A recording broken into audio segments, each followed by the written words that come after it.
Hello my dear friends, मेरा नाम अंशुल गुप्ता है। आइए आज हम बात करते हैं सिस्को प्रोप्राइटरी प्रोटोकॉल वीटीपी के बारे में। मैंने वीटीपी के लिए एक स्लाइड बनाई है जिसमें काफ़ी सारी इन्फॉर्मेशन अवेलेबल है, जिस बेसिक से लेके कॉन्फ़िगरेशन तक। तो हम बात करते हैं वीटीपी के बारे में। Basically VTP Cisco proprietary protocol है जो कि इस्तेमाल होता है सिस्को स्विचेस के बीच में वीलन की इंफॉर्मेशन शेयरिंग के लिए। जैसे कि आप कोई एक वीलन इस स्विच पे बनाते हैं तो ऑटोमेटिकली दूसरे स्विच पे अपने आप शेयर हो जाए। और हम बात करते हैं जो सबसे बड़ा बेनिफिट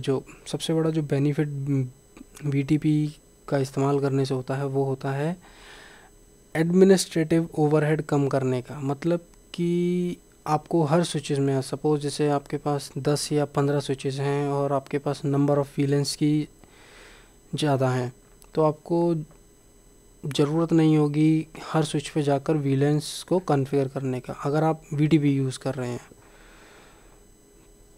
और हम जानकारी वीटीपी के बारे में अगली स्लाइड्स में लेंगे, बट जो पहली स्लाइड्स हैं मैंने कुछ बेसिक पॉइंट्स रखे हैं वीटीपी के बारे में।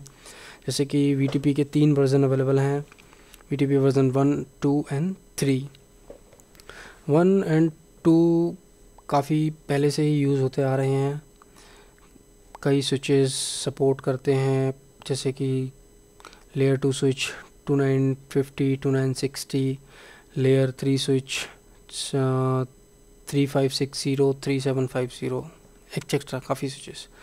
बट जो वर्ज़न 3 है वो सिर्फ आपके हायर एंड स्विचेस जैसे कि 6500 और जो हायर एंड स्विचेस हैं उनमें इस्तेमाल होता है।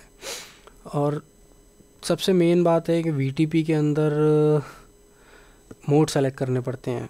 जैसे कि अगर आपका कोई स्विच है, आप उसको कॉन्फ़िगर करना चाहते हैं, या तो वो स्विच वीटीपी सर्वर मोड में होगा या तो वो स्विच वीटीपी क्लाइंट मोड में होगा। लास्ट जो मोड होता है वीटीपी का वो है ट्रांसपेरेंट मोड, जिसके बारे में हम बाद में बात करेंगे। और वीटीपी सिर्फ आपकी कुछ ही रेंज को सपोर्ट करता है, मतलब कुछ ही वीलेंस की रेंज को सपोर्ट करता है। अगर आपके पास मोर देन 1000 वीलन है तो आपको उस केस में वीटीपी वर्ज़न 3 ही इस्तेमाल करना पड़ेगा, क्योंकि ज़्यादा वीलन मतलब 1000 से ज़्यादा वीलन वीटीपी वर्ज़न 1 एंड 2 में सपोर्टेबल नहीं है। और जो कि वीलन की इंफॉर्मेशन जो सेव होती है वो आपकी वीलन डॉट डेट फाइल के अंदर सेव होती है। और जो लास्ट टॉप पॉइंट मैंने लिखा हुआ है वो है VTP packet are send to the destination MAC address 01-00-0C-CC-CCCC। It means के वीटीपी पैकेट आपके इस मैक एड्रेस पे मल्टीकास्ट होते हैं। मतलब कि वीटीपी ना ही आपका ब्रॉडकास्ट करता है ना ही आपका यूनिकास्ट करता है। वीटीपी सिस्को स्विचेस में इस मैक एड्रेस के ऊपर मल्टीकास्ट करता है। आइए अब हम देखते हैं नेक्स्ट स्लाइड।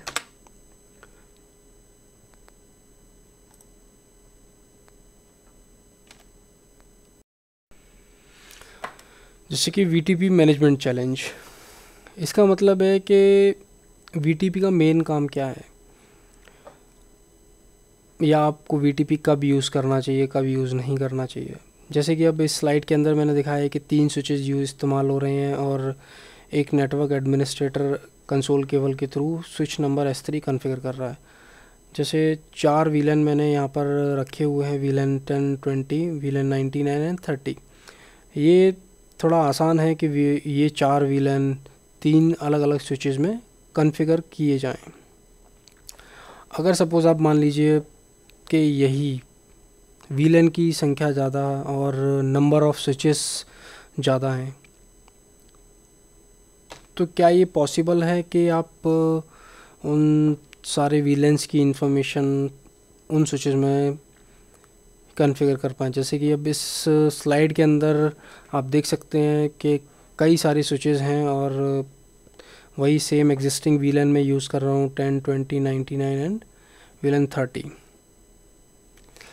10.20.99 पहले से ही ऐड हो चुके हैं, बट अब आप मान लीजिए आपको एक नया वीलन आया है, वीलन 30, तो क्या आप मानते हो कि लोकली आप 1 बाय 1 सभी स्विचेस में वीलन 30 ऐड कर सकते हैं? हाँ, कर सकते हैं, बट सबसे बड़ा जो चैलेंज आएगा टाइम। आपका टाइम ज़्यादा से ज़्यादा कंज्यूम होगा। तो यही मेन रीज़न है कि वीटीपी हम लोग सिस्को स्विचेस के इन्वायरमेंट में इस्तेमाल करते हैं। आइए देखते हैं नेक्स्ट स्लाइड। तो जैसे कि मैंने आपको पहले ही बताया था, वीटीपी अगर आप इस्तेमाल कर रहे हैं या तो कोई स्विच, या तो कोई लेयर 2 स्विच या लेयर 3 स्विच, या तो सर्वर मोड में हो सकता है, या फिर क्लाइंट मोड में हो सकता है, या फिर ट्रांसपेरेंट मोड में हो सकता है। तो सर्वर मोड, क्लाइंट मोड और ट्रांसपेरेंट मोड के बारे में हम आगे जानकारी लेते हैं। तो सबसे पहले हम बात करते हैं सर्वर मोड के बारे में। जैसे कि आप मान लीजिए आपका सबसे पहले आप कॉन्फ़िगर करेंगे server mode. Server mode basically use होता है एज ए मेन मोड, जिसका मतलब है कि आप अपने स्विच के ऊपर वीलन क्रिएट कर सकते हैं, वीलन डिलीट कर सकते हैं, वीलन रीनेम कर सकते हैं। तो ये सारी जो फैसिलिटी है वो सिर्फ सर्वर मोड में ही है। मतलब आपका एक बड़ा सा स्विच इन्वायरमेंट है जहाँ पर आप कई सारे स्विचेस, लेयर 2 स्विचेस यूज़ कर रहे हैं, तो आपको उनमें से एक स्विच को वीटीपी सर्वर मोड में रखना पड़ेगा, बाकी को वीटीपी के दूसरे मोड्स में रखना पड़ेगा। तो जिस स्विच को आप वीटीपी सर्वर रखेंगे, उस स्विच के ऊपर आप वीलेंस को क्रिएट कर सकते हैं और वीलेंस को डिलीट कर सकते हैं। तो जैसे कि ये आप वीटीपी सर्वर सिस्को स्विचेस में डिफ़ॉल्ट मोड है। मतलब जब आप सिस्को के स्विचेस को ओपन करेंगे और उनको रन करेंगे तो ये डिफ़ॉल्ट मोड है। Server mode is a default mode for VTP.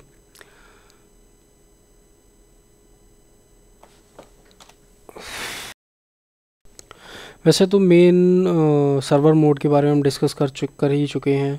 आइए देखते हैं और दूसरे पॉइंट्स, जैसे कि वीटीपी सर्वर एडवर्टाइज कर सकता है अपने वीलन की इंफॉर्मेशन जब आपका सेम डोमेन हो। दैट मीन्स कि एक ही डोमेन के अंदर, मतलब एक ही डोमेन के अंदर आप वीटीपी की इंफॉर्मेशन को शेयर कर सकते हैं। सपोज़ अगर आपके पास दो डिफरेंट डोमेन हैं और दो डिफरेंट सर्वर हैं, तो आप उनके बीच में वीटीपी की इंफॉर्मेशन, मतलब वीलेंस की इंफॉर्मेशन शेयर नहीं कर सकते। Last point, VTP server keep track of updates through a configuration revision number. VTP server जब जैसे कि आप वीलन क्रिएशन और डिलीशन और रिनेमिंग सर्वर स्विच पे करते हैं, तो ये कैसे पता पड़ता है कि आपने दूसरे स्विचेस को कैसे पता पड़ेगा कि आपने कब किया, क्या किया, और कैसे पता पड़ेगा कि दूसरे स्विच को इन्फॉर्मेशन कैसे मिलनी चाहिए?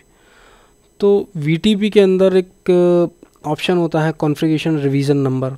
कॉन्फ़िगरेशन रिवीजन नंबर क्या करता है कि जैसे ही आप कोई वीलन की इन्फॉर्मेशन मॉडिफाई करते हैं, सपोज़ आप कोई, मान लीजिए आप नया वीलन बना रहे हैं, तो वो क्या करेगा, वीटीपी, जैसे आपने नया वीलन बनाया, VTP configuration revision number high हो जाएगा।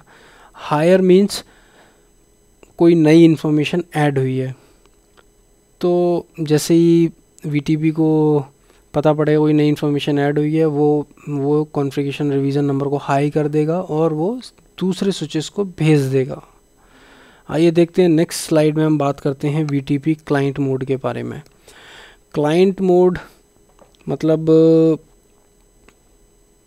सिर्फ वीटीपी की इंफॉर्मेशन को रीड कर सकता है और स्टोर कर सकता है। वीटीपी क्लाइंट मोड पे आप ना ही कोई वीलन बना सकते हैं, ना ही कोई वीलन आप ऐड कर सकते हो, ना ही कोई VLAN आप मॉडिफाई कर सकते हो। तो आइए पॉइंट वाइज डिस्कस करते हैं इसके ऊपर। VTP client store the VLAN information for the entire domain while the switch is on। जैसे ही आप अपना स्विच ऑन करते हैं, VTP की इंफॉर्मेशन सर्वर से एक्सचेंज होने के बाद अगर आपका स्विच क्लाइंट मोड में है तो VTP सर्वर से कुछ इन्फॉर्मेशन एक्सचेंज करेगा, तो वो उसके बाद उस इन्फॉर्मेशन को अपने डेटाबेस में स्टोर कर लेगा।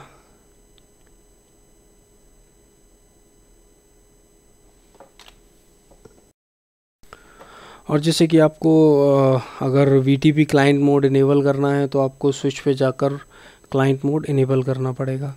लास्ट पॉइंट है जिसमें कि मैं आपको बताना चाहता हूँ कि अगर आप कोई भी स्विच या कोई भी क्लाइंट इनेबल्ड स्विच अगर रीस्टार्ट होता है तो वो क्या करता है कि अपने डेटाबेस को अपडेट करने के लिए सर्वर स्विच को रिक्वेस्ट करता है कि हाँ, अगर कोई नई इन्फॉर्मेशन ऐड हुई है तो प्लीज़ वो मुझे सेंड करो, जिससे कि मैं अपने डेटाबेस में ऐड कर सकूं। तो यही VTP क्लाइंट का काम है। जैसे कि सिर्फ ना ही वो VLAN डिलीट कर सकता है, ना ही वो VLAN ऐड कर सकता है, ना ही वो VLAN में कोई मॉडिफिकेशन कर सकता है। VTP क्लाइंट मोड का काम सिर्फ इतना है कि VLAN इन्फॉर्मेशन को लिसन करना और उसको स्टोर करना VLAN डेटाबेस में, जिससे कि स्विच के ऊपर कोई भी पोर्ट कनेक्ट होगा तो वो उस VLAN को असाइन हो जिस रिस्पेक्टिव VLAN को बिलोंग करता है। जैसे कि आप मान लीजिए आपके पास एक सेल्स का डिपार्टमेंट है और 3 स्विचेस आपके पास यूज़ हो रहे हैं। आपने सर्वर में सेल्स का IP VLAN कॉन्फ़िगर कर दिया, IP एड्रेस डाल दिया, सब कुछ कर दिया। अब क्या होगा कि सर्वर में तो यही सब आपने किया, पर जो 2 स्विचेस डाउन साइड जो 2 स्विचेस हैं उनमें सेल्स का VLAN सिंक्रोनाइज हो जाएगा या रेप्लिकेट हो जाएगा और वो दोनों स्विचेस अपने VLAN की इंफॉर्मेशन स्टोर कर लेंगे। तो जैसे ही आप सेल्स डिपार्टमेंट का कोई भी स्विच पोर्ट अपने स्विच के ऊपर कॉन्फ़िगर करेंगे तो वो ऑटोमेटिकली उस डिपार्टमेंट से कम्युनिकेशन स्टार्ट हो जाएगा। तो आइए अब हम बात करते हैं VTP ट्रांसपेरेंट मोड के बारे में। VTP ट्रांसपेरेंट मोड का मेन काम है कि VTP की एडवर्टीज़मेंट को सिर्फ़ और सिर्फ फॉरवर्ड करना। अगर सपोज़ उसके पास कोई इन्फॉर्मेशन आई तो वो अपने पास स्टोर ना करके वो दूसरे स्विचेस को फॉरवर्ड कर देता है। मतलब कि वो सर्वर से मिली हुई या क्लाइंट से मिली हुई इन्फॉर्मेशन को स्टोर नहीं करता। अब ये तो ठीक है कि वो ना ही इन्फॉर्मेशन को स्टोर करता, ना ही इन्फॉर्मेशन को यूज़ करता। तो ट्रांसपेरेंट मोड हम यूज़ क्यों करते हैं? ट्रांसपेरेंट मोड का यूज़ करने का मेन रीज़न है, सपोज़ आपके पास कुछ एक अलग ही तरह का डिपार्टमेंट है, दैट मीन्स कि जो कि नहीं चाहता कि दूसरे डिपार्टमेंट से कम्युनिकेशन कर सके। तो उस केस में क्या करते हैं हम, जैसे कि आपके पास 4 डिपार्टमेंट हैं, सेल्स डिपार्टमेंट हो गया, अकाउंट डिपार्टमेंट हो गया, IT डिपार्टमेंट हो गया और एक हो गया डेवलपमेंट डिपार्टमेंट। आप चाहते हैं कि मेरा डेवलपमेंट डिपार्टमेंट मेरे दूसरे डिपार्टमेंट से कम्युनिकेशन ना कर पाए या दूसरे डिपार्टमेंट मेरे डेवलपमेंट डिपार्टमेंट से कम्युनिकेशन ना कर पाए। तो उस केस में हम कोई भी स्विच ट्रांसपेरेंट मोड पे डाल सकते हैं और हम उसमें जो भी इंफॉर्मेशन डालेंगे, जो भी हम VLAN कॉन्फ़िगर करेंगे वो सिर्फ लोकली ही सेव होगी, ना कि किसी और स्विच के पास जाएगी।